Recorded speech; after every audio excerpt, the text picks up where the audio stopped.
दिसंबर से जो अदालतों की गैर मुनसिफाना इन्होंने तकसीम की हैं, कोई उसकी जस्टिफिकेशन नहीं है। जिस तरह हमारे पहले भी हम आपको बताते हैं कि कराची के 4 अजला की सिविल कोर्ट सिर्फ एक जगह पर है, उससे लिटिगेंट को भी फ़ायदा होता है, उससे तमाम प्रोफेशनल जो वकला उनको फ़ायदा होता है। इन्होंने बग़ैर किसी जस्टिफिकेशन के, किसी रीज़न के बग़ैर, जिससे कोई लिटिगेंट को फ़ायदा नहीं है, किसी प्रोफेशनल वकला को जो है वो सख्त कुर्बानी दे रहे हैं पिछले 5 माह से। इन्होंने सिर्फ इस इंटेंशन से कि हमने वकला को डिवाइड एंड रूल वाला उस फार्मूला के तहत इन्होंने ये गैर मुनसिफाना तकसीम का नोटिफिकेशन किया है, और जिसकी वजह से बिलीव मी जो प्रोफेशनल वकील है पिछले 5 माह से वो बुरी तरह सफ़र कर रहे हैं। सर आप थोड़ा डिटेल में मतलब बता सकते हैं ये जो इन्होंने गैर मुनसिफाना तकसीम की है इसके बारे में? जी, मैं आपको वही बता रहा हूँ कि तमाम पूरे डिस्ट्रिक्ट लाहौर की सिविल कोर्ट्स जो है वो एक जगह पर ऐवान अदल में है। ये जो तहसील रायविंड के केसेस हैं वो भी यहाँ में होते हैं, और बाकी जो मॉडल टाउन ज़िला और जो कैंट कचहरी है, जो तहसील है, उनके केसेस भी एक जगह पर होते हैं। उससे ये वकला को फ़ायदा होता है कि तमाम जो सिविल प्रैक्टिशनर्स हैं हमारे वकला, वो सब एक जगह अपने को जो है सारे केसेस जो है, चूँकि एक प्रेमिसेस में होते हैं तो उनके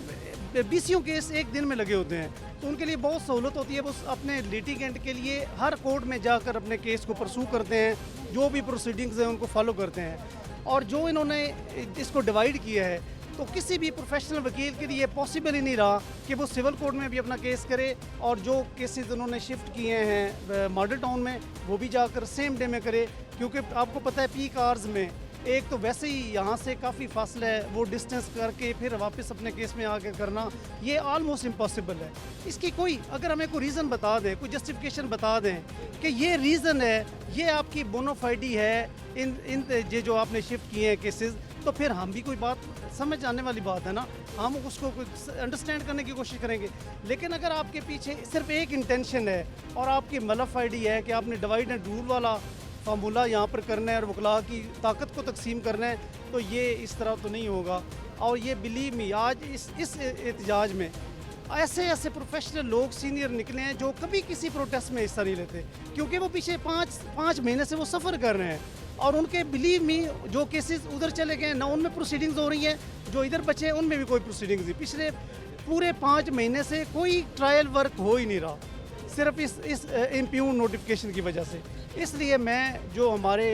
स्टेक होल्डर्स हैं, जो ख़ास तौर पर इसमें जो मेन पार्टी जो फ्रीक बने हुए हैं, हमारे चीफ जस्टिस, उनसे मैं रिक्वेस्ट करूँगा, खुदा का वास्ता है बेटर सेंस प्रिवेल होनी चाहिए, और एक जेन्युइन मुतालबा है वकला का। ये किसी एक वकला के किसी एक ग्रुप का मुतालबा नहीं है, ये तमाम के तमाम प्रोफेशनल वकला का मुतालबा है कि आप एक प्रेमिसेस में आप सिविल कोर्ट्स रखें, ताकि सारे जो सिविल प्रैक्टिशनर्स हैं उनके लिए सहूलत हो, वो अपने सारे केसेस अच्छी तरह परसू कर सकें। और एक तो हमारा वैसे ही जुडिशियल सिस्टम इतना एक कंट्रोवर्शियल है, और जो थोड़ा बहुत लोगों का एतमाद था आप उसको भी मतलब लोगों को बिल्कुल इससे मुतनफ़र करना चाहते हैं, तो खुदा का वास्ते आप अकल का नाखुन लें और इस इम्प्यून नोटिफिकेशन को फिल फॉर वापस लें। और इस तरह के जो आप अच्छे हथकंडे हमें अपने घर में जाने से रोक रहे हैं, इस तरह से बात नहीं बनेगी। ये एक इंतहाई मुआशरे का बाशऊर हम तबके हैं वकला, तो आप हमें इस तरह हमारे हकूक़ से महरूम नहीं कर सकते।